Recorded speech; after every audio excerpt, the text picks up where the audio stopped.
Good afternoon, everyone. Thank you very much indeed to so many of you for coming out. We're very flattered. It's great to see you. This is going to be a quick fire session, 25 minutes with me, Ros Atkins. I'm the analysis editor of BBC News, and we have Mitra Kalita here as well, who's the co-founder of URL Media in the US. And the title of this session is Communication as Culture. And the idea is to try and explore together how journalists can take the storytelling techniques that we refine every day in our newsrooms and help them to communicate with each other within our organizations. And if we think about our journalistic culture, within those cultures, we have certain things which we would consider non-negotiable. We want to be factual, we want to be fair, we want to make sure that our journalism takes a form that works for the audiences that we're trying to reach. We want to be helpful. These are things that if we weren't doing, our colleagues would probably point them out and say, come on, we need to match that, because that's within our journalistic culture. And I suppose this session is, both me and Mitra, asking ourselves, well, do we have those same demands of our culture of communicating with each other? Do we expect ourselves to communicate very effectively with whoever we're trying to reach? Do we consider the form our communication is taking within our newsrooms? And we're going to spend some time reflecting on that and sharing some of the lessons that we've learned. I'll be talking about my time at the BBC, and Mitra, you're going to be talking about your career too. Yeah, just to give you a little bit of background, I am, as Ross mentioned, the co-founder and CEO of URL Media. We're a network of 32 community media partners, organizations across the US. You cannot cover many of our communities without covering the rest of the world, and so we are based in the US, but very much a global outlook in the organization. I also run Epicenter NYC, which is a community newsletter that was founded in Queens and has grown into much more than a newsletter. And just to give you a little bit of what's informing my background today, it's about 2 decades in largely mainstream newsrooms. I've worked at like everywhere, but the Associated Press, the Washington Post, Newsday, Mint in India, the Wall Street Journal, Quartz, which is a global economy site, Once Upon a Time of the Atlantic, and the Los Angeles Times and CNN. And so I think both Ross and I will be drawing on our decades in journalism, and I'll try to be as concrete as possible when I'm reflecting on lessons that inform my work today. And before we get into it, I guess we both want to say, let's think about the prize here, because sometimes as journalists we can think, look, we're entirely focused on the story. Do we really need to think about how we're communicating with each other? But I would argue that actually how we communicate each other affects our levels of creativity, affects how we use the resources within our newsroom, affects the chances of good ideas becoming real, affects the chances of great stories being developed. So for me, I don't separate out how I communicate with colleagues with my journalism. For me, the two are intertwined. So that's the prize that we're going to look at, and we've thought of 6 things that we would like to share that we think can come across from our approach to journalism into how we talk amongst ourselves as journalists. And the first is how our reporting experience can affect how we manage. Thank you, Ross. As soon as you said prize, though, I'm kind of hoping there's a prize, because I feel like I'm in a boxing ring right now with all these people behind me. And I just want to say the enthusiasm for this subject is not lost on me. I wasn't really sure who would come, and so it does give me a pulse on what journalists care about right now.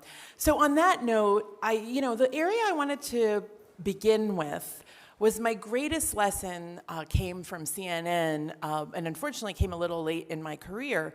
But the elements of sourcing that journalists use are very much kind of contorting ourselves to meet the needs of our sources, to get them to do or give us the information that enables our journalism, right? And so you all know that feeling when like 2 people are trying to get into a building and the journalist somehow like suddenly is on the 3rd floor and the non-journalist is like still arguing with the security guard, right? So that ability to navigate situations for optimizing information to get people to talk to us, what do we do in real time as we shift ourselves to the person that we're talking to?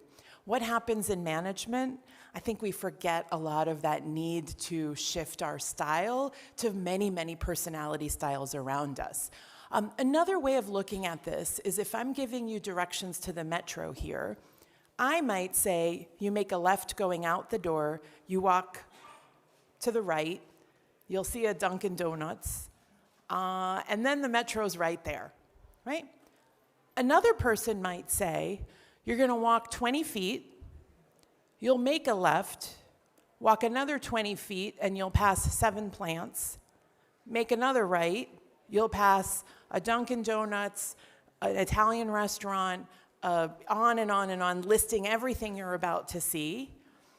And then you'll walk another 50 feet. And so if you're like, eyes are glazing over as I'm explaining this, you can see how the personality styles of delivering that information are so different, and yet we're giving you the same information. And so as a manager, what I had to learn were the styles of the folks on my team, my colleagues, and deliver the information for optimal results, right? It's very similar to what journalists do when they're sourcing, but I think because so much of the journalism we're creating is this, I'll be blunt, seductively trying to make ourselves look good. Like when I do any type of ballroom dance, which I know you can't picture, I'm always gonna look for the dance partner that makes me look good. Right? That's the way that ballroom dancing works for me. And so when you're sourcing, I think there's something inherent in the journalism. Again, as managers, we don't do this. So I would just encourage us to modify our styles to meet, and our communication to meet the folks that are around us. So that's the first lesson we wanted to share. The second comes from me, and it's to do with volume.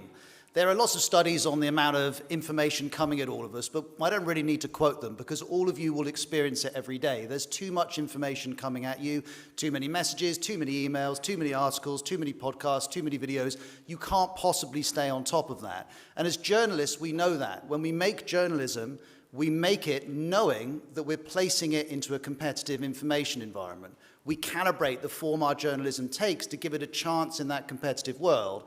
But do we stop and think when we're communicating with each other that we're also doing that? When we send an email to a colleague, we're adding to too many emails to read. When we ask for a meeting, that person's probably already got a lot of meetings. But the difference is, I'm sure many of you within your newsrooms have a very detailed understanding of how many stories you're generating, how many text pieces, how many videos, how many broadcasts, whatever the case may be. You'll monitor your output. I make a lot of explainer videos. I know exactly how many explainer videos I'm making. And I don't want to make too many of them because when I post one online, I want people to think, okay, this will be worth paying attention to. But within our newsrooms, do we know how many messages we're getting from our organization every day? Do we have that data? Do we consider it when we're communicating with each other?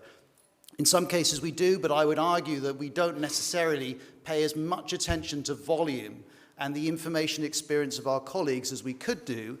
And when we do, we make sure that when we are communicating with colleagues, just as we do when we're passing journalism on to our audience, that we make sure it's worth it. That the moment we say to someone, please give us your attention, we're respectful of the fact there are lots of things competing for their attention, and we try and make it as useful, as consumable, as relevant as we possibly can. I love that, Ross. I'm just going to add like one footnote to it, which is optimizing that communication he's referencing. So I think as like granular as subject lines for our teams. If we're doing partner communication, I'll be like, could I put a funding tip in here or something that people actually want in the comms to get them to consume the comms? Again, small ways that we optimize for audience every day in our lives, but we probably don't do that for our colleagues as much as we should. One phrase I use a lot is be realistic.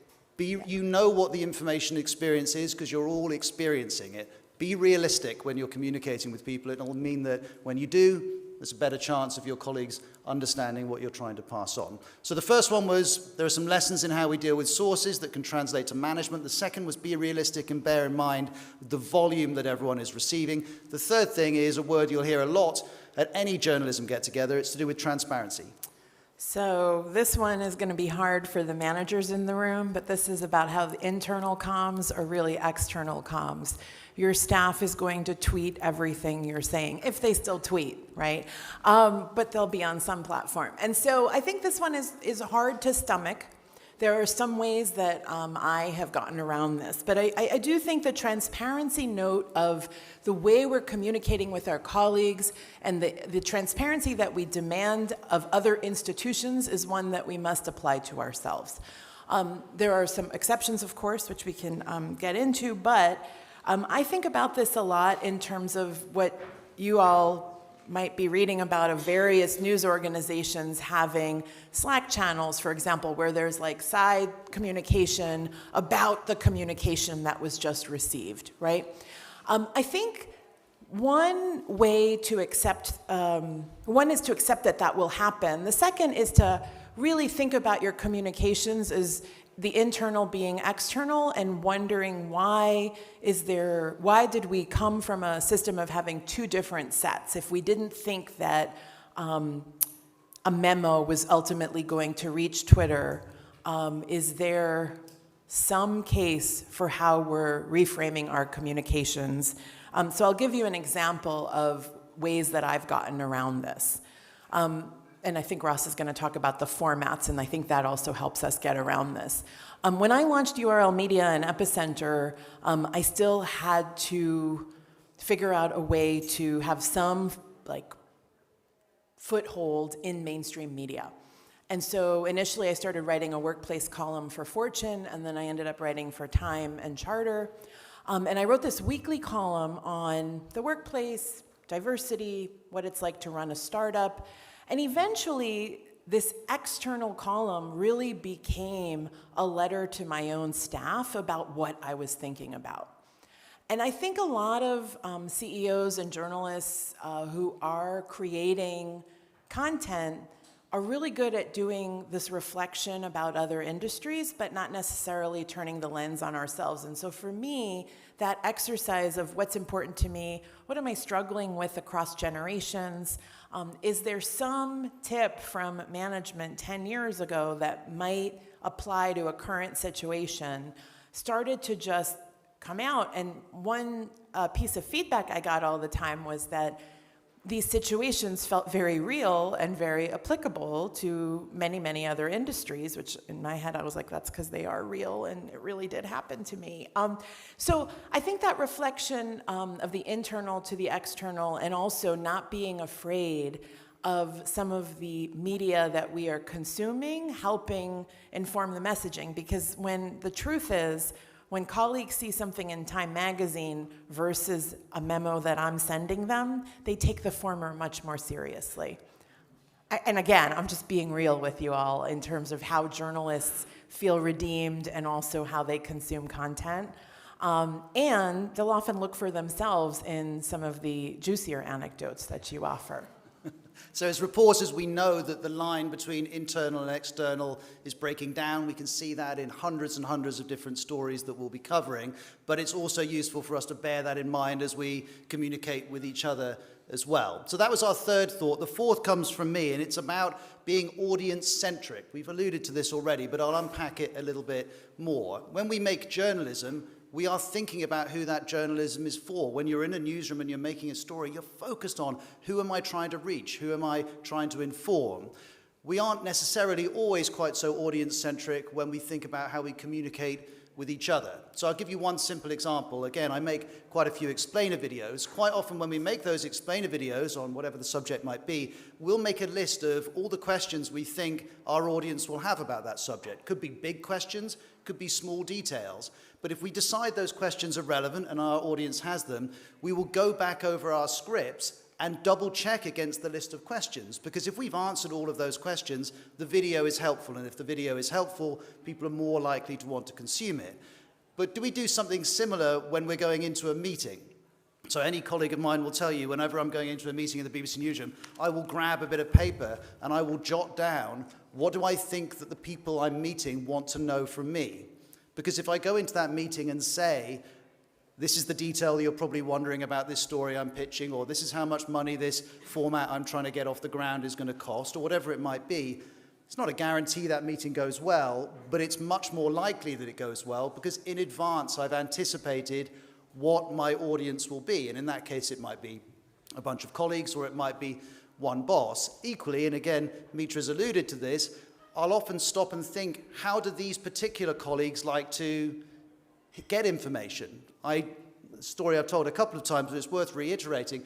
Years ago, I was a radio host and I had a TV show, but I needed to drop off the radio because the workload was getting too much. And I went to their then head of BBC News, and in advance of the meeting asking for this change in how my career was working, I stopped to think about how I'd seen him in meetings. And he was very high energy, very, very bright, and he got things really quickly and would sometimes, in a good way, get a little impatient if he had understood what you were saying. So I prepared this presentation for him on why my career needed to change a little bit, and it was about 4 minutes long, and I was practicing at home like I would for a broadcast. But I thought about my audience, and I thought, he's not going to listen to 4 minutes. He's going to get it much more closely than that. By the time I went into the room, the presentation was 45 seconds. By the end of the 45 seconds, I could see he'd got it, and he didn't need to hear any more. And in the end, he agreed to a change in my career. And that was all about being audience-centric when I thought about communicating with colleagues. So that's number 4. What's number 5 on our list? All information is not equal. All right. Well, all information is not equal, and yet, some of you know this, when your manager asks for something, we treat it as pretty urgent. And so one of the challenges of the journalism and the internal communications is, I would say, journalism is suffering from the same lack of hierarchy of information right now, meaning it's just a continuous feed of how the world is a really screwed up place, right? That's kind of what news has become, and you just scroll, scroll, scroll. I would argue our internal comms are unfortunately mirroring that reality of memo after memo, and you need to review this, and to kind of Ross's allusion to the top of a meeting and the agenda, and so the hierarchy of information, I think, is something we need to work on, to be clear, both in our daily journalism and in our internal communications. One way, and I can allude to the frustration that some of you might have experienced. I've certainly experienced this when you ask a colleague for a certain thing, and they give you the thing that you least needed first, right? Like, how many times have you been like, did you just spend so much time on this when actually I needed, the story for Thursday's newsletter in the next few hours? And so that lack of understanding, we just need to get crystal clear on what our priorities are, and the hierarchy of communication in different formats can really help. So video as potentially a more step back, mission-oriented, getting folks aligned, labeling content as urgent, providing meeting agendas beforehand, and again, reflecting back on different personality styles, what do we need people to weigh in on? One other way that the hierarchy of information has worked for me, which relates to people's different styles, is asking them how they like to consume content and know what is actually urgent, right? There are 2 ways that I have begun, either off-sites, or if I have like a new hire or a new staffer or someone who I might be struggling with to manage. The first is to ask how they prefer to communicate.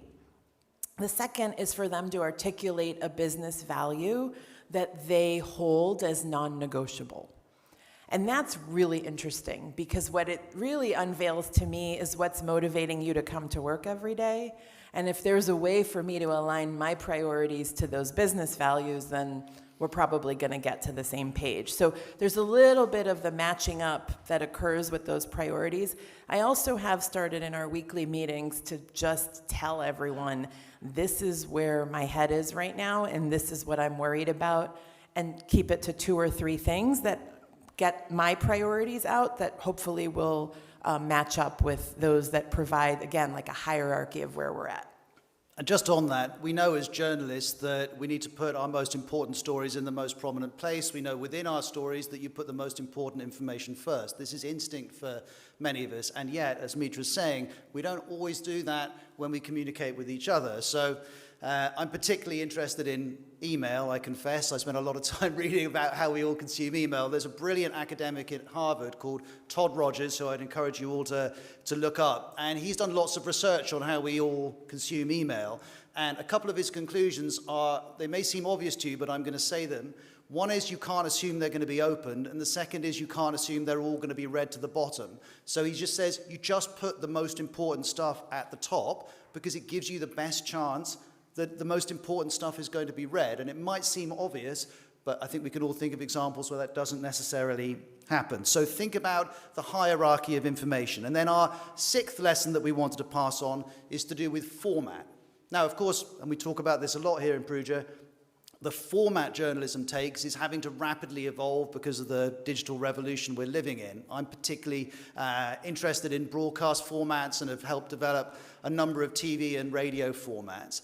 And yet, when we think about how we communicate with each other, are we being equally innovative about how to pass on the most important information to each other within newsrooms? So, for example, I was talking to a very senior executive in one organization the other day who now does a 2-minute video at the end of each week, which just very rapidly runs through the things he wants to pass on to his team.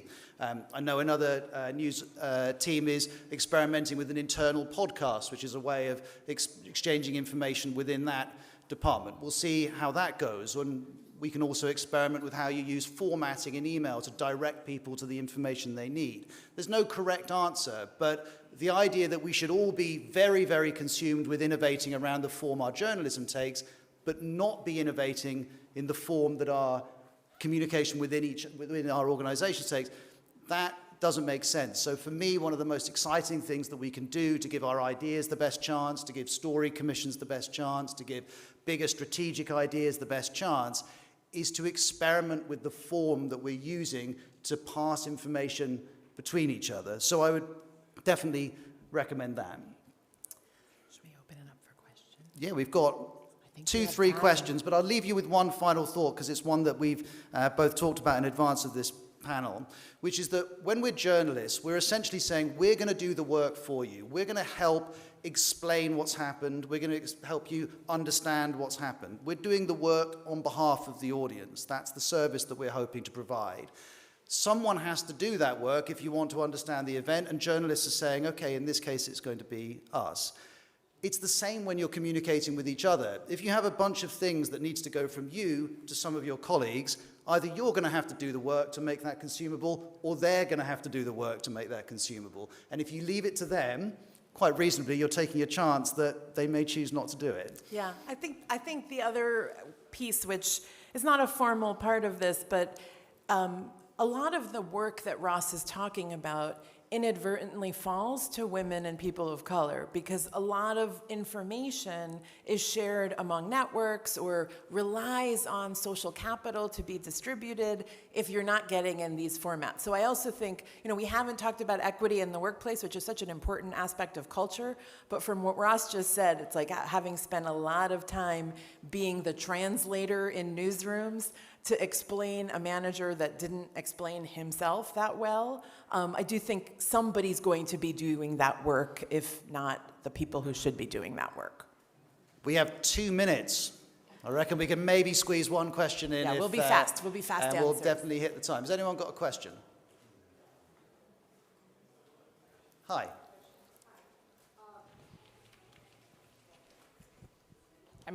Thank you for your presentation, and what you was talking about is called communication plan, and one missing person is project manager, who is translating from simple journalist to managers, and it's applying for any industry. And even about social media, if something is going to be typed in Twitter, X now, that's policy inside of company, what you can read about, okay guys, that is going to be, it's not a question, it's just a comment, because I was like, well, thank you very much. It's like my area. And it's very important, and it's interesting that journalist, it's one of profession where you really know how to communicate, because I'm IT consultant, and I believe it's everywhere the same problem. So in any company, in any organization, you have to have communication plan, and person who is going to take your extra job, to try to translate. Do you want to respond? No. So thank you very much indeed. The only thing I would say is, yes, you do need communication plans, and I guess we're here advocating that newsrooms should think about what their communication culture is. The only thing I would say, and I don't know, I haven't asked Mitra if she agrees with this, but I think she will, is that all of us as journalists take responsibility for passing on the information that we have within our stories to our audience. We all see that as our job. There is a risk that sometimes we don't see. We see that the responsibility for how we communicate within our organizations falls to certain people rather than it being the job of everyone. And I guess that's the final point that I would leave all of you with, which is this is all of our work. I think the project managers I've seen have been received as, in some cases, newsrooms as like bureaucrats, right? Of like getting in the way of doing the work, and you can imagine how journalists feel about bureaucrats. On the other hand, from the personality styles that I talked about, the bureaucrats play an outsized role in being change agents, because if you can bring that class along, you've won, right? You've won, because you've articulated a mission for a group of people that are just trying to get to the other side. So I think there's a case. I think the way that they're introduced to a newsroom is everything, and how they're valued by senior leaders. And we promised that we'd finish at 12:25, and with 5 seconds to spare, thank you very much for coming. We appreciate it. Thank you.